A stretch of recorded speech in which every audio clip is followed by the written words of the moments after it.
Committee is in order. Roll call, please. Just gonna put it Jim up. Barnett. Here. Fred Write Vogel. those Here. first. Jen Reimer. Here. Mary Ann Reardon. Here. And Paula George. Here. All right, is there public comment on agenda items? If so, would you stand and make tell us your name and address, and then tell us what you would like to hear. You have 5 minutes each. Or less. Nobody? Or less. Is that David? Is I that know, David? I think I might have been 6 No. minutes. No, He's on the not you, agenda. no. Is there anyone who would like to make a public comment? Yeah, I will, but Okay. they don't want to Speak now or. speak now or? All right. Or not. Let the wedding begin. Okay. Okay, so, yes, just a few words. Can I ask your name? Adrian Jadik. Nice to meet you. Regarding the, what I understand we want to do, what is it called? The meeting, the EAC thingy, right? Yes. Environmental advice. Frankly, my opinion with that is we don't need any of that. I think we need a functioning refuse and recycling committee, which has not been so far. We need to discuss these in meeting, just giving it, creating another body, wasting staff time to come take minutes or whatever that would entail, giving it a nice fancy name, it's not gonna change things. We need to really look at all aspects. We need to hold our holders accountable, figure out exactly, inform our community. For example, I'll give you one example. I can give you a million. Are toothpaste recyclable? The Toothpaste containers? containers. Yes, Well, we don't know. How am I supposed to know? they're not. No. You see? Should not be Thank you going. very much. Oh, sorry. Okay. I So, was looking at me. okay, great. So that's that's what I'm saying. This is your job, in my opinion. To have these clean, maybe have a publication. This is how we do this. Am I okay to crush these bottles that Michelle has? As far as I understand, they enter in a machine that blows them with air. We don't know. Usually my reflex is once the bottle is done, I crush it because it just takes too much space in the recycling. Is that okay or not? That's your job.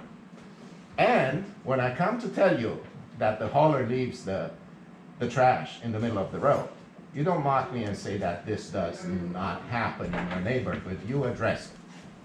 This is what you did. So this is what we need to do. We need to be proactive. We need to do our job. Creating a council, I don't know what that solves. The other thing I want to say, addressing to the chair, what does it take to be on this committee? I see everybody can be, but I have experience.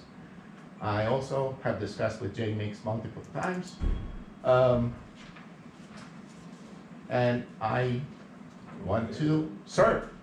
What does that entail? So I think that's it. Whatever.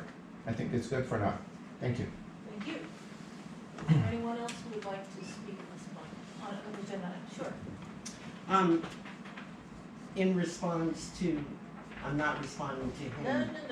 Name and address, Donna. Oh, Donna Gray King, 82 Wyomissing Hills Boulevard. Thank you. In response to your commentary, I think if you give us a few minutes, you're gonna feel better about it. Okay. Thank you. Donna, you've got 4 minutes and 50 seconds. I know. That was I'll just make it. that brief. was very All right. sweet. Is that it? Excellent. So first of all, Michelle, if you would let us know what Jane Meeks' thoughts were? Sure, I had a conversation with Jane Meeks, who, for those who aren't aware, she's the executive director of the Berks County Solid Waste Authority. Back in December, trying to pick her brain to find out what additional things the Refuse and Recycling Committee could potentially focus on in the future. She is a huge proponent of the committee taking on an educational component with the public in terms of getting word out to residents and perhaps the schools as to how the recycling program works. In our case, because we have Mascaro as our hauler with flexible packaging, yes, we do the talking trash publication, or as someone I thought very cutely called it last week, trash talking, which I kind of like better because it does get the point across.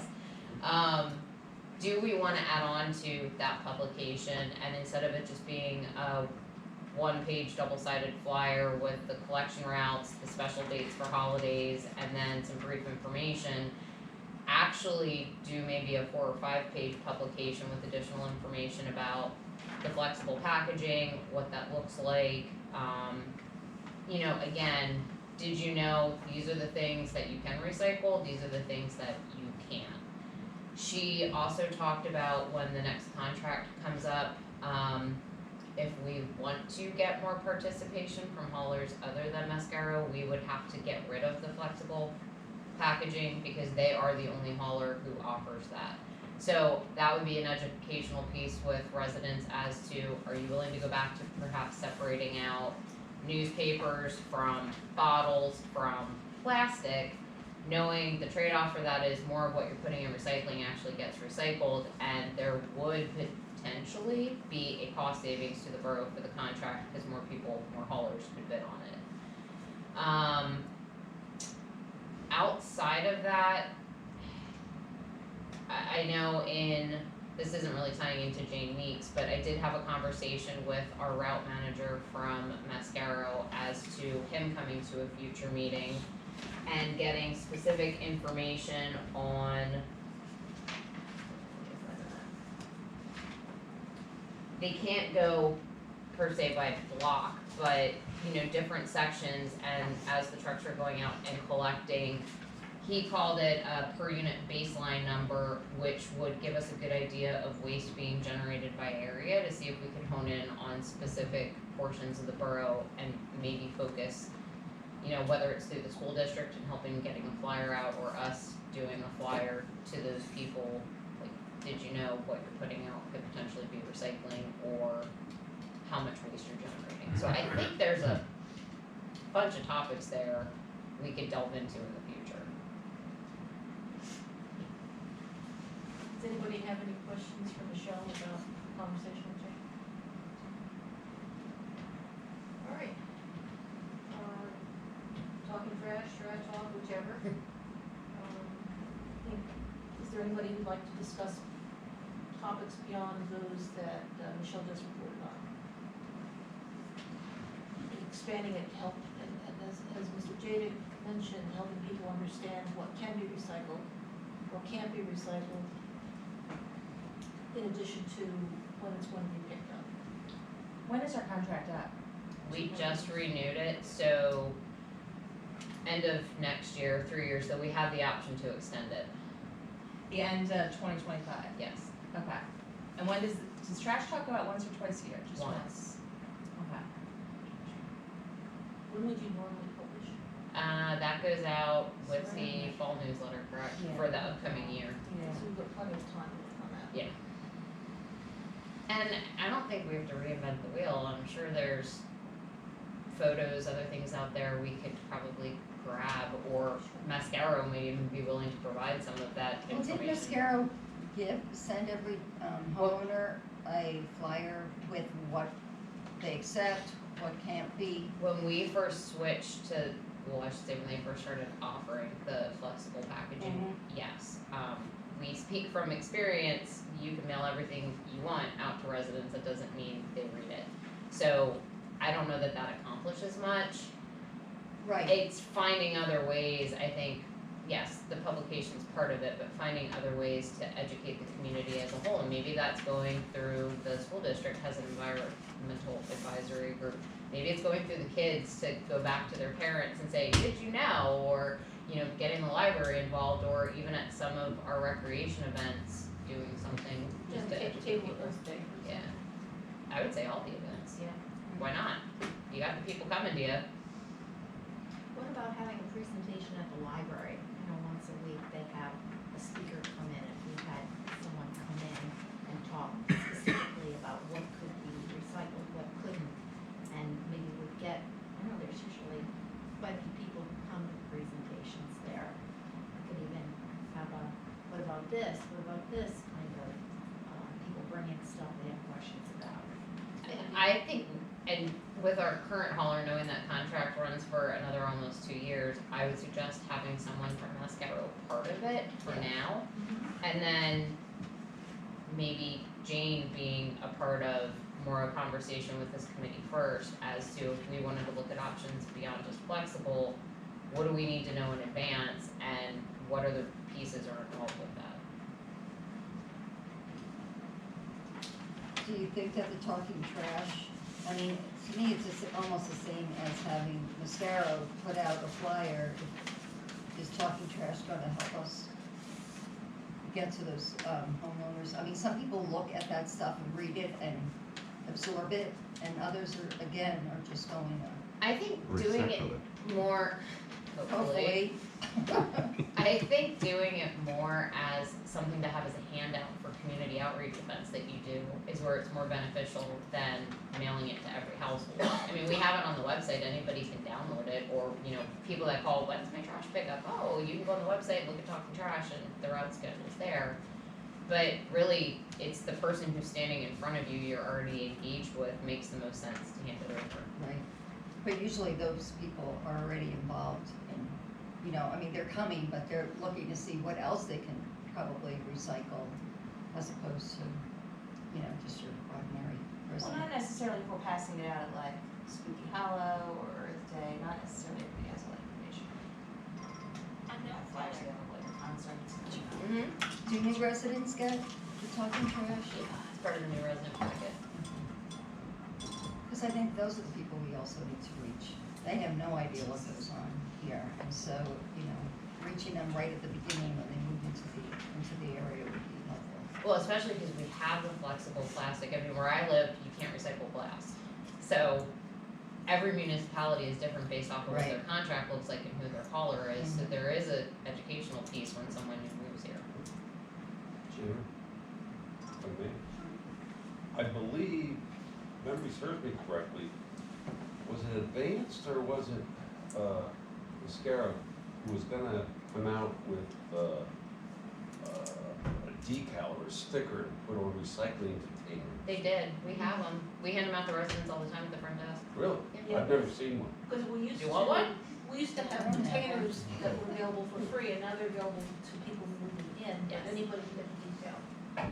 Cause I thought actually they were gonna, the drivers were gonna put them on the containers as they did this pickup. No, it was just, they were gonna provide them to us here at the office, so if people called and wanted one, we have them. Well, that would, I would think for liability purposes, they're not allowed to put something on a container, cause it's not their property. Which is why they wouldn't offer that, that's just the world that we live in today. but if it's the borough's recycling can, It's not ours though. You could go to Home Depot and buy your own container I and put had it to. out. Yeah. well, ours was cracked, but, I didn't know that they had one with a list of everything that you can recycle in it, a sticker? No, No, it's a no. sticker that symbolizes this is my recycling container. Oh, yeah, So yeah, if you yeah, buy I got your it, own- right, which I picked up. Oh, I thought that's what you No, were it asking. had the about. contents, what is, Yeah, that's what I thought Bill was materials asking. are recyclable. That is what they mailed out to all of the homeowners when they took over They the were gonna contract. do that in a sticker also, I remember them telling us that, Oh, I don't remember. when the whole merger was going on. Well, that would have been Mascaro's had the recycling contract and flexible packaging since like pre-2018. I was not part of those conversations then, so that I don't know. But I can certainly Well, it ask would have Jose. been that, yeah, I remember, we were sitting right at the end of the table there talking about it. When Mascara was gonna take over the recycling. We have a flyer at the front desk, but it's not a sticker. No, it's gonna, But a sticker would be helpful. just whatever we can do to improve. You don't think Yes, so? Kevin. I don't think somebody's gonna pick up their, go back to their alley, you do not in the garage, and pick up a trash can and see what they can. Yeah, I mean, if you want something like that, you want It's more meant for their, Yeah. like in their garage, you know, So they can say, oh, yeah, okay, gee, Yeah, I I'm thinking I of, recycle this and I can look. You're not gonna wanna bend over and scan. Yeah. That's all. And it doesn't have to be a sticker, I don't No, know, stick no, a sticker. but think of the magnet. information. A magnet, right. Those ones are more expensive than others. They can afford But it. if they're paying, Okay. Is there anything else you would like to discuss about talking trash? All right, now we have a presentation about EAC. Shall I move? Please do. Thanks. Okay. My name's David George, I'm Bedford Place, Wyomissing. And I appreciate the opportunity to speak with you today. And you're speaking on behalf of I the am group? speaking to the Refuse and Recycling Committee today for myself and a group of fellow Wyomissing residents who have gathered recently to discuss our common interest in supporting our borough in assuring a healthy environment for our community. We're supportive of the borough's many efforts to protect our natural resources, but we also appreciate that this is a huge challenge that could benefit from community support. Many of our citizens wish to do more than talk. They pick up strewn plastic bags, styrofoam, and other trash from our neighborhoods as they take their walks outdoors. They read the literature and learn about how other communities are optimizing working relationships between government, citizen volunteers, and business. In so doing, we have learned about the Environmental Advisory Councils, or EAC, as a means to support such collaboration. We wish to share information about EACs with you and ask that the R&R Committee consider supporting the creation of a Wyomissing EAC. PA state law allows for the formation of an EAC. We have forwarded to Michelle a brief summary of EACs as described by We Conserve PA, which also included a specific Pennsylvania state law which outlines the scope, establishment, composition, organization, and duties of an EAC. And surprisingly, it's relatively short to accomplish all that. The law clearly states that establishment of this council does not require a municipality to abolish an existing commission with a related responsibility, such as R&R. It also establishes that the council is purely advisory.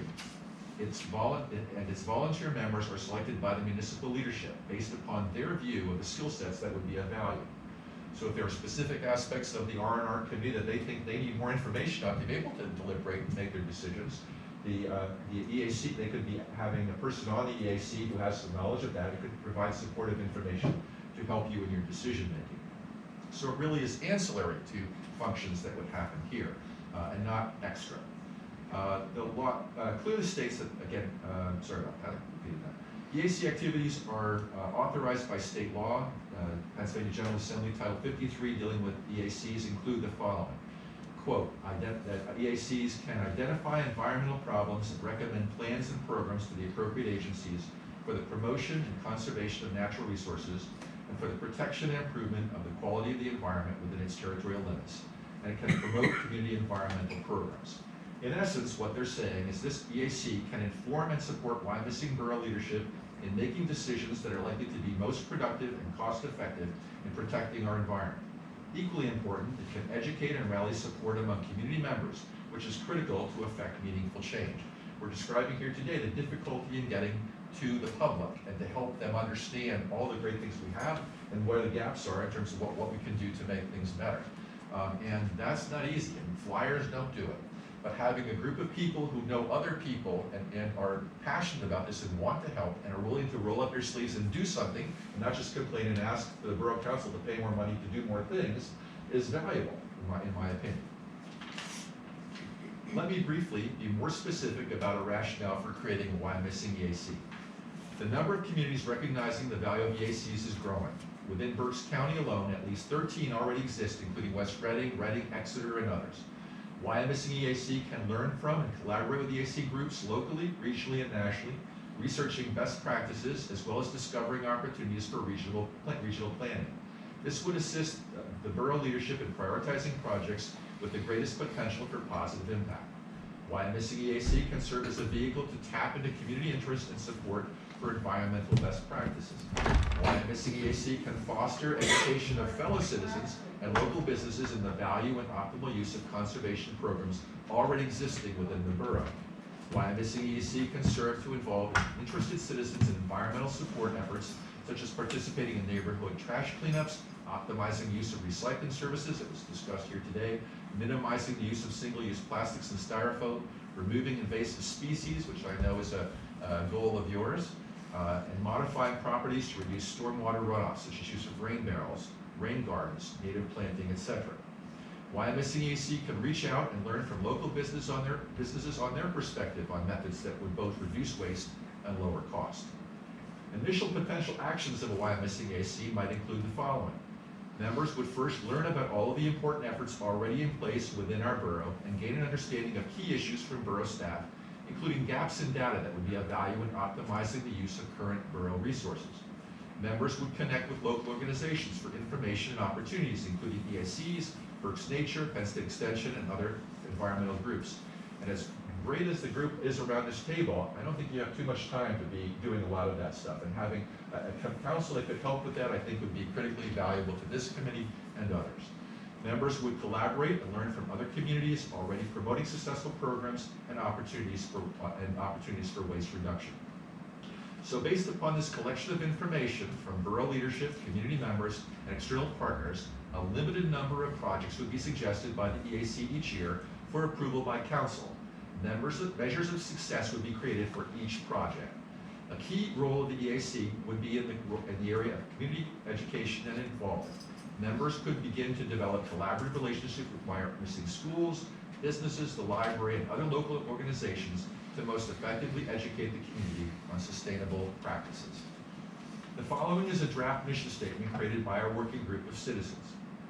The mission of the Wyomissing Educational Advisory Council is to research, study, educate, and advise the Borough Council and the Wyomissing community on the protection, conservation, and use of our natural resources.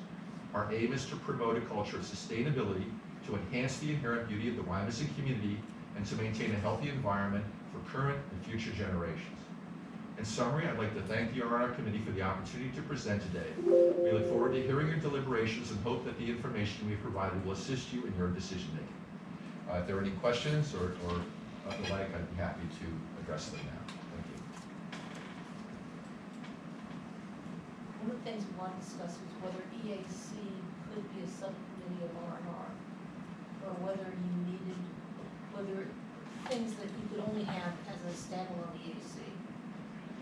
My understanding is if you create it as an EAC, then you follow, based upon the state rules and regulations, that's fine. I think it could be either a standalone that advises all, or it could be a subdivision of R&R. If it became the R&R, the challenge is that the state describes the complexion of the EAC, which is seven volunteer members, again, chosen by council based upon their skill sets. That's how it's set up. And there's specific rules about how often they can serve and so on. So it would be challenging to have it absorbed in, but as a subcommittee of or independent, I don't believe, as I understand it, and I'm not a lawyer, that there would be a problem with that as it relates to the state law. How would that work then, in terms of, like, recommendations, would they have to be, if the EAC under R&R made a recommendation, I don't know, for something, would that have to be approved by R&R before it could move up to the council? If it were subcommittee of R&R, yes. So that You go up the just chain. seems- Yeah. The problem is some of the things the EAC is going to address are not under refuse and recycling, they're under mostly park and shade, they're under, there's different umbrellas. So I don't think they would serve as a subcommittee under R&R effectively if part of their mission is topics that are under park and shade. If they're a separate entity, but R&R could say, hey, EAC committee, help us with this. And then and working with council, if you prioritize certain things as important for your group, then those would be prioritized by EAC, because the role of this volunteer function is to advise, but also to support the priorities that you all define as being, most of the council defines as being valuable. But I still think it would be helpful to have EAC go to the appropriate committee to be channeled up to council. I don't think that EAC should have direct access to Yeah. council. And If I may, and we have overlapping committees now, a lot of times, what goes on one, it has to go to infrastructure, it has to go to finance and admin. And I could see this being the same situation. It would first come to refuge and recycling, and if agreed upon to move forward to council, fine. If it has to go to another committee, you know, unfortunately, there's some red tape, but that's the way we operate, then we have to move everything to that committee, and ultimately, then it would be that committee's recommendation to council. And the benefit is that it would probably be around the same time of the month. And when Jen and I posted together, we saw that coming, she's on our committee, so we can coordinate, so that would not be much of an impediment. Somebody might have to come to 2 meetings, Michelle. I would respectfully ask out of consideration for staff time. I mean, Melissa and I are already at 10, sometimes 12 or 13 meetings a month, depending on the schedule and what's going on. So to add another with the advertising requirements, the minute taking, that is a little bit Yeah, much. I mean, the original, one of the original suggestions last fall was just abolishing refuse and recycling and turning it into an environmental advisory council. That could take on, I'm looking at the refuse and recycling committee here on the website, and it says how to best manage the extensive refuse, recycling, and yard waste program for the borough. I mean, that's what it says. Now, it does have specific requirements, but those tasks could easily fall under the EAC. And nothing the EAC does, I mean, it's all gotta go through council, even though it's a large number. Like, I've been to many refuse and recycling meetings over the last 3 years. I've gone to far fewer recently because, quite frankly, they don't do much. And I understand they could do more, as Mr. Jade suggested, but those things that are more are under the purview of the EAC. That's something that they would want to do, that's something. So, I mean, that would be my suggestion, is to get rid of refuse and recycling and create an environmental advisory EAC. Jenna? So would you have it report to a committee to go, to get up to council, or just have it? Well, yeah, I mean, it could, well, if we're talking about parklands, it could report to Park and Shade. If we're talking about, And infrastructure and certain things. yeah, and if we're, and infrastructure, yeah, I mean, it could go through, That's infrastructure. That's a consideration. I There is think, no public works committee. yeah, Jenna, just there make is sure al- that it depends on the I topic. don't think you want to and I have don't direct access to council. Right. Well, especially considering What do it's you gonna be think? a large, no, it's gonna be a large number of residents versus council members. Then it should either go through infrastructure, Park and Shade, or both, or, yeah, I mean, Park and Shade usually has to What go to you're trying to infrastructure. accomplish Park and is Shade you would is a go lot of that, residents. you're talking several months. Because number one, an ordinance has to be adopted, okay, to have such a committee. Then, as we do with all committees, we publicly advertise those people who wish to be involved with it, okay? And then it is up to the president of council to appoint those members of that committee. That all takes time. Jenna, there is also the matter, the legal matter here. Okay, I'm sorry. Okay. There's a legal. It's not public comment. Yeah. Well- To your point about it takes time to get an ordinance, absolutely, I can only imagine government how long that would take. But there Actually, not are that long. some- all right. But there's advertising requirements. Yeah, no, I think the advertising months, it's requirement is great, because how else are we going to find the citizens who are really interested in this? I mean, word of mouth only gets you so far, An anonymous flyer. an anonymous call. Or article in the Reading Eagle. Is that legal?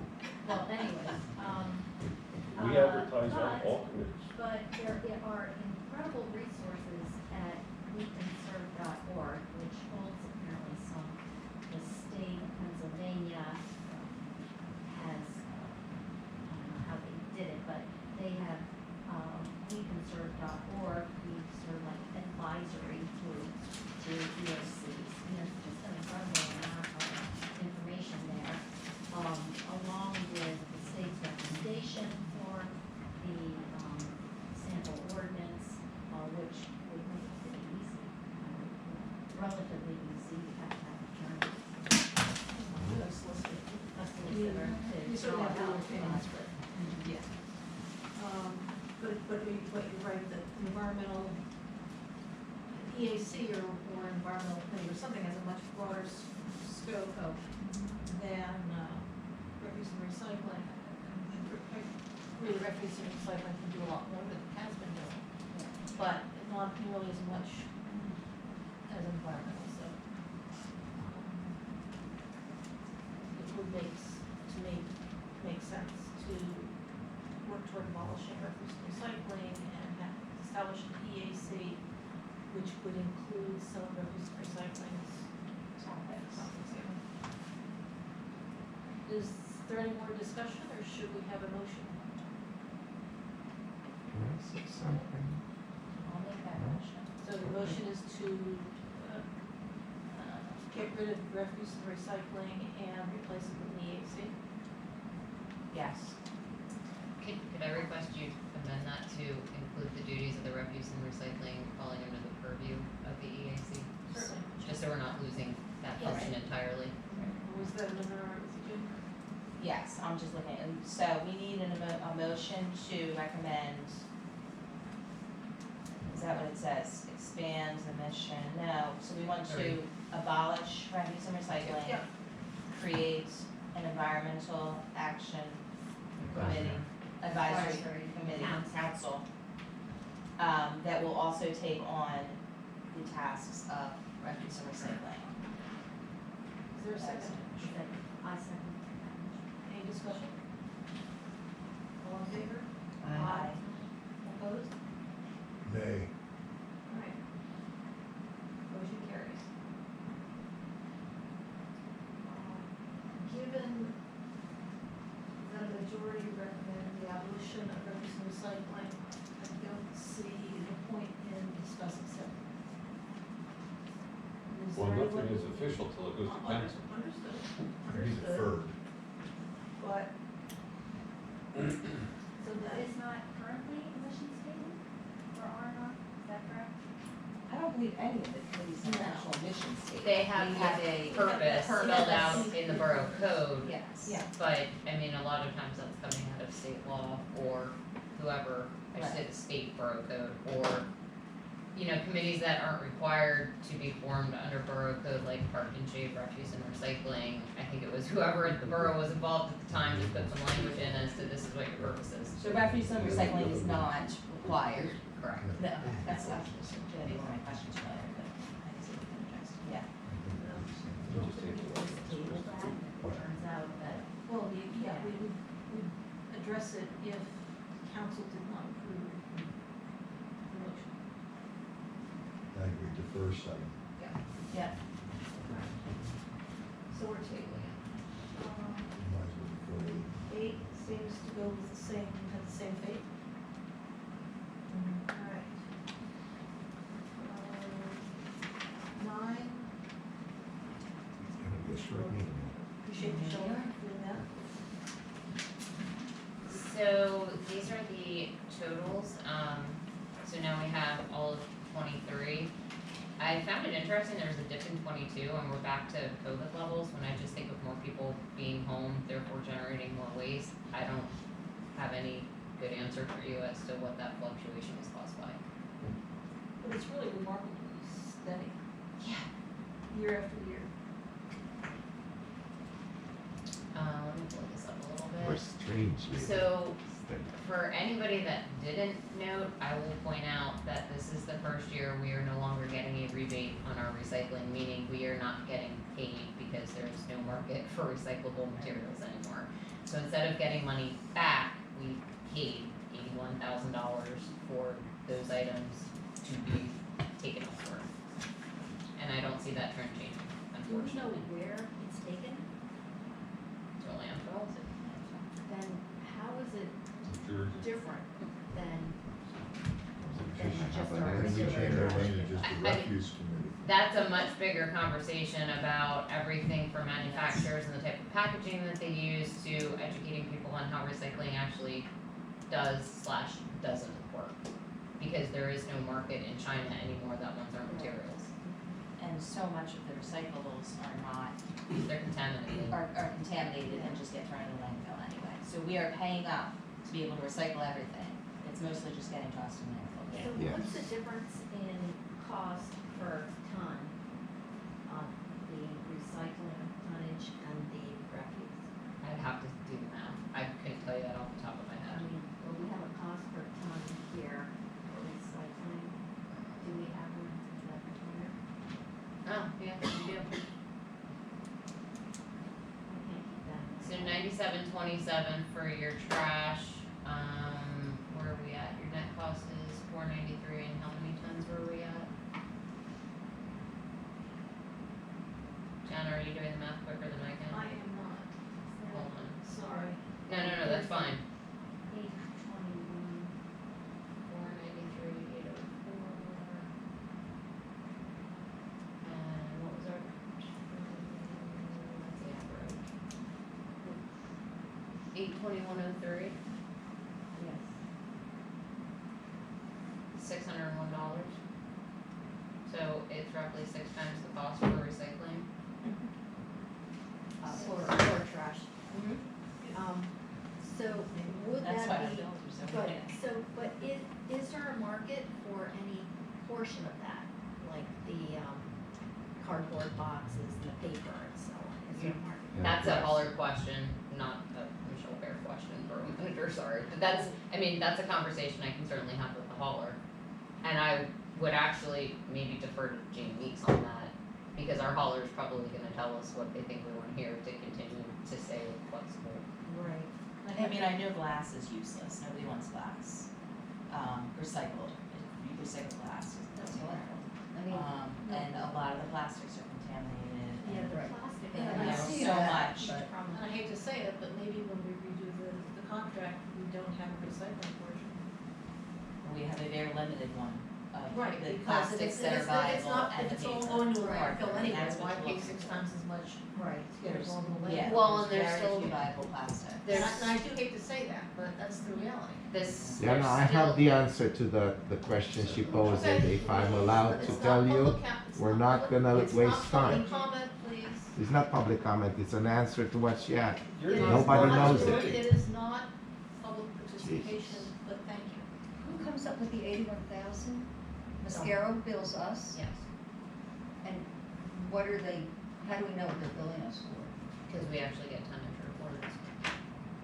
We get a weekly tonnage report from Pioneer Crossing, Oh, from Pioneer Crossing, which okay. is the landfill that we have the airspace contract for. Right, okay. The other thought is if we did get rid of our recycling program in its entirety, residents that still wanted to recycle could take it to the Berks County Solid Waste Authority. They have a recycling program open to all Which households. I and did 35 years ago. Yeah. When we had no recycling. It's not exactly convenient because they're in Leesport, but it still is an option. To think we're going back to that. I think to get rid of it entirely is not a good idea. Yeah, I don't You're think gonna have that's a an lot of option. people. Now that I'm thinking about it, But we have to be honest with our residents Oh, about yeah, what's really absolutely. being recycled, because we shouldn't be. I don't know Fully- under fully DEP misleading. regulations, now that I'm thinking about it, we totally can get rid of it. I think we're required by state law to offer it, but I think we can definitely look at the parameters as to, I mean, I know because we're getting the commercial reports back right now, so what they're really looking for the state report is, mixed paper, aluminum cans, and corrugated cardboard. So are those the things we offer and nothing else, and what does that look like? So we need to discuss that, I think, a year before the contract gets put up. So this fall. Yeah. So that means our trash is gonna cost even more. No, I No, would no, expect the less. cost It's goes down. Less. Less Why- trucks. We pay Because 6 right times as now- much for recycling. The tonnage for recycling costs 6 times as much as recycling. Oh, I see what you're saying. And right now, we've wanted flexible packaging recycling, and Mascara was the only hauler that offers that. So we've kind of backed ourselves into a corner of there's only one hauler that's ever going to bid on our contract the way that it's worded. Therefore, I don't want to say they can charge whatever they want, but they know that's what we want, and they're the only ones offering it. At the time, it was a great deal. We were excited to have it. It was only And I think they second rolled it out in the municipality. middle of an existing contract, so there was no change to the contract for them offering it. You know, the issue is, you know, that China used to take all of it, and China's not accepting it anymore. And just the population is learning more and more about what's happening with our recyclables. Yeah. Like, we're becoming more aware that it's not actually all being recycled, right? The way. And that to, should we're paying probably be premium. in trash talk or whatever it's called. I like trash talk, we're stealing that. Yeah. I mean, that should, people need to know. Yard waste tonnage, there, you'll notice, I'm gonna equate 2021, it was still peak COVID, everybody was out doing their yard work and just putting everything out. We're comparable to 2018 numbers, but kind of the same thing, like it ping pongs, but it ping pongs within the same numbers, and I don't really know what to say to that. 2022 was terrible. Yeah, I mean, there could have been storms also, some of those years, Yeah. you know, where we had. branches were coming down and people were bundling sticks, things like that.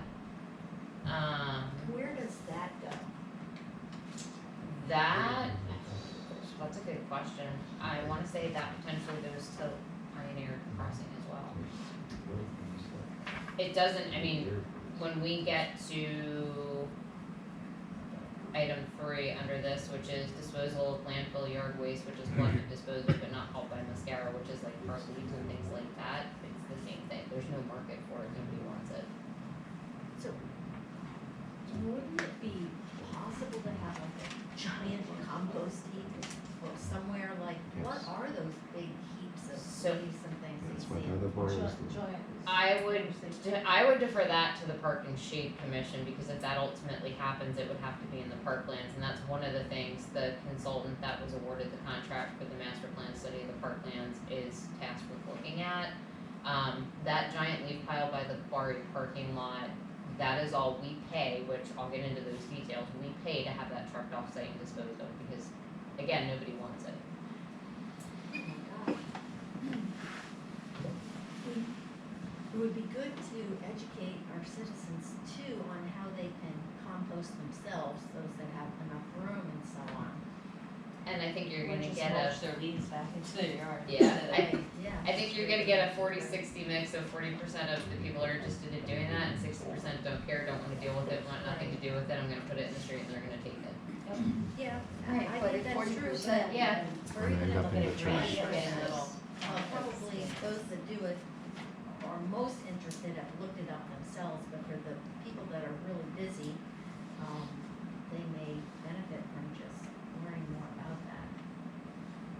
So I'll get into, when we get to item 3, some things that, not to steal the thunder from Park and Shade tomorrow, Jen, but some things that we talked with the consultant about, just spitballing ideas when we were out there on Friday.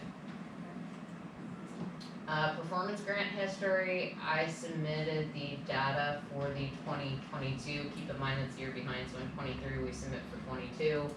That grant is based off of a form we mail out to all commercial businesses in the borough, basically saying you are required by state law to give us information from your recycling hauler as to what they collected in tons, and then we compile all of that, it goes into an Excel spreadsheet, I turn it over to DCED along with some other documentation, and then based off of the amount on those reports, depends on how much money we get and also how much the state has budgeted towards that program per year. So that's another thing, just even assistance, whether it's refuse and recycling, the EAC, one thing right now staff doesn't really have time to do is the educational conversation. Like, I'm getting a lot of phone calls right now from businesses, hey, I got your form, we don't recycle.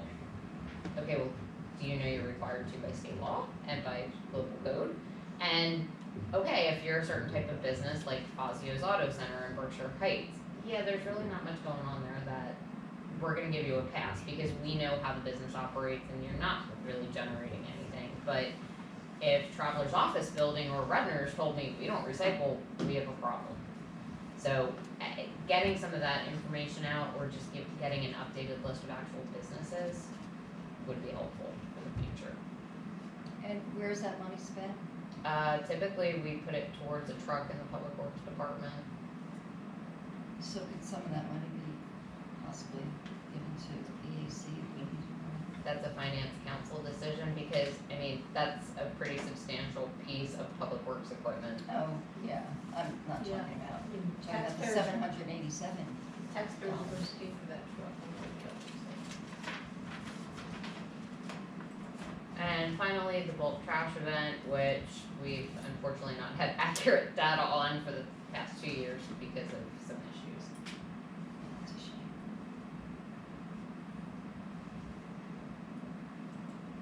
So to go back to the agenda, amount and disposal of landfill yard waste, which is collected, disposed of, but not hauled by our hauler. So this is all borough employees, borough staff time.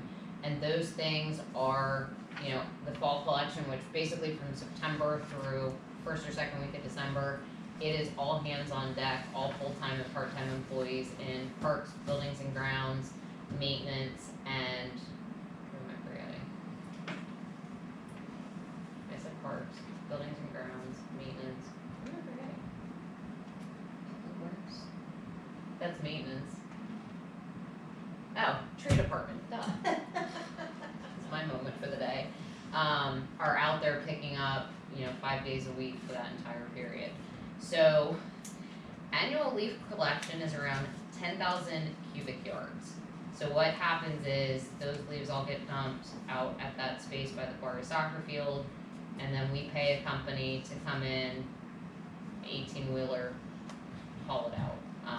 Currently, I know Jim Babb, the Public Works Director, he's talked to a couple different landscaping companies, and the conversation we had with Larry Lloyd and Jeremy Haymaker from Berks Nature on Friday when we were doing the walk of the parklands for the study was, yes, there's an educational component. You might have residents that are interested in composting, to also, there's areas of the trails out there that they're likely going to recommend closing because they're in floodplains and they're maintenance nightmares, that you could take that leaf matter and actually put it over to encourage grass to grow, and also put it over and tarp to kill invasives. So I think there are some suggestions that are gonna come out of that parkland study that are gonna be very beneficial. Christmas tree collection, they currently don't count, but they're going to start street sweeping. So, you know, we have a street sweeper that operates pretty much every day. That collection averages between 2,000 to 3,000 cubic yards a year, and I did say the borough pays about 30,000 annually to haul away trees, leaves, and street sweepings. So those leaves, you're saying that they're using them in the floodplain, possibly using them. I mean, wouldn't it be advisable to then plant native species that can grow in that kind of an environment, as opposed to putting grass over it, and then it's more grass to be mowed? I mean, it should be another, So, I mean, again, Marianne, Yes. tomorrow at 1:00. yeah, so Tomorrow at 1:00. oh, Larry- Just sit and listen. Larry Lloyd, who is a senior ecologist from Berks Nature, is doing the ecological piece as part of the study. He is all about mow less, plant more. yeah, So, absolutely. but the point being, you have gravel walking trails, you can't just plant a tree in the middle of them. So there are some areas where you're gonna have to plant something to restore it back to its natural habitat. Right, I'm not talking about the pathways, I'm talking about, you were just saying about a floodplain and putting, you know, the leaves there and then putting grass over it. Meaning where the trails are in the floodplain. So we have a bunch of trails that Oh. are in a floodplain that their recommendation is you need to get rid of these trails and build new ones elsewhere. Or that's going to be one of the recommendations. I still think. What is this meeting tomorrow? Park and shade. Oh, that's Park and Shade. 1:00. 1:00. Yeah.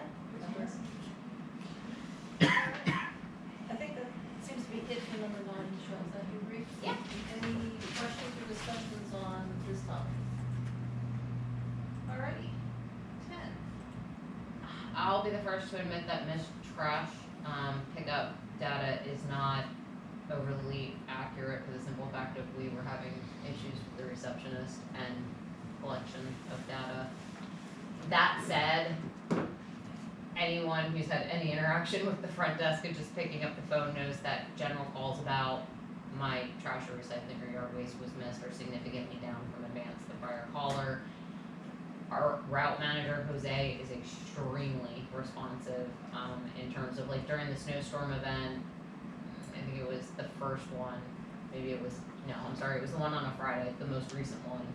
There was an area of the borough, actually near Sturbridge, they couldn't make it up the hill to Wickford, so they missed the whole street, but they came back on it, like it was already on their schedule to come back for it Monday, and we asked, but they already knew about it, so I don't have any complaints about that in terms of municipal action. Does 1801 museum room now understand that we don't do yard waste here? I mean, that's even some of the education when we get calls I about was just gonna mention that address. miscollection. They've been told, I've had communications with them for years, explaining to them where they gotta put their stuff. Where they still hiding it. Well, at least they're the only one who's still looking for it, so that's good. Yeah, I mean, that's like an ongoing, Yeah. But this stuff. like another address we Been own. consistently wonderful. So, Compared to previous. heads and tails better than the prior hauler. And they're very responsive and fixing. Yeah.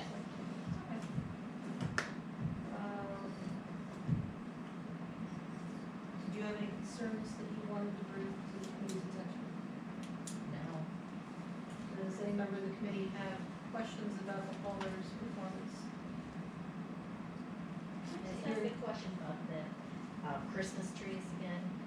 So they're going to a landfill, which I guess they'll decompose there. Maybe it's not the worst thing in the world, but like, why can't they go up to Blue Marsh Lake where they're trying to use them to make better habitat? We don't have staff to transport them there. Oh, so, I mean, we'd be responsible for taking care of all that, so now I need the equipment, because if I'm using a Okay, dump so truck, that's who's- not very so efficient. who's taking it? We're paying an outside trucking company to come with like an 18-wheeler, Yeah. to fill up the back of that 18-wheeler, well, we fill it up with a Okay, backhoe, and then they haul it. I see. Yeah, and Okay. I asked Michelle to get this data because we had this tunnel vision that our only waste is being hauled by Mascaro. And That's another 13,000 cubic yards of waste, not including the Christmas trees. And how many Christmas trees did you say? They- roughly? they haven't They've counted. never They're counted. gonna start counting. Oh, good, that would be. Who's gonna start counting the trees? Jim's just gonna count how many they pick up. No, I mean, just to clarify, we don't quote pick up trees. Yes, we do. We grind them, Christmas Well, trees, We pick them up at the we curb. grind them. No, I But don't we- think so. we grind some of them, not all of them. We have more wood chips than Really? we have more wood chips than we know what to do with. I mean, that was another I thought they conversation, were all ground. not all, no. See, I'm glad I came to that. That was another conversation with Berks Nature as to what do we do with all these wood chips, so their brains were spinning. Exorcist. Alright, although we're not required to, we're inviting public comment on non-agenda items. Oh. I don't know, it's not agenda, not agenda. Since we are going to the Environmental Action Committee, whatever it is, wouldn't it make sense to include the Park and Shade Committee and simplify our list of committees? It will, to me, putting these two committees in the environmental, whatever it is, EAC, we free up staff. I think it's to the benefit, and we can have a common conversation, because that's another committee that doesn't have much on its agenda. So that would be one suggestion I think we need to consider. I think just for the sake of Michelle's time and Melissa's time, just that would make sense. Yes. Second, to answer what was the question, the problem we have that we're paying, and I know this from Jane Meeks, what she does, she recycles only certain things for Berks County. And she gets paid back for those things. Plastic, aluminum, make money. If we go that route, then we'll make money. This other way, I still have, and talking to her, it's a mystery exactly what happens in that famous sorting machine that Mascara claims they have. And really how much is recycled. So I think this committee or whomever it is, we need to look seriously whether we do, because paper is recyclable, cardboard is recyclable, the plastic jugs are recyclable, and you make money on that. And Jane is a catalog of things that you make money and you don't. The other thing that here I'm not 100% sure is, from what I understand from her, some municipalities don't recycle and refer residents to Berks Recycling Center. So they just go there and drop their recycling there. Commissioner Leinbach said that even though he has recycling, and he should know, he prefers to take it to Berks Recycling Center because he knows that over there it is indeed recycled. So I think we, whatever we have, I think we need to look realistically and actually hold her accountable and ask the right questions. Is this recycled or is just another form of trash that's more expensive that the residents are paying? I think it's time to have that conversation. But in terms of committees, hey, let's put these things together. I think it makes only sense. Both trees are also environment, so hey. Okay? Thank you. Thank Anyone you. else would like to speak with the committee? I'm a new member of the Shade Tree Commission. Name and address, please. My name is Jean Seeley, And your address? and 30 Overhill Road. I'm sorry, my hearing's not great. After listening about the EAC, I find what they have to offer, both the refuge and the shade tree, that perhaps one of their members could sit on each commission. And it might reduce redundancy of creating a whole new seat. Thank you. Anyone else? All right, motion to adjourn? So moved. Thank you. Thank you all for coming.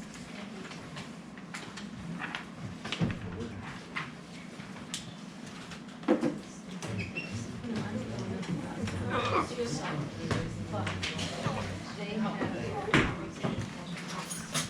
their yard.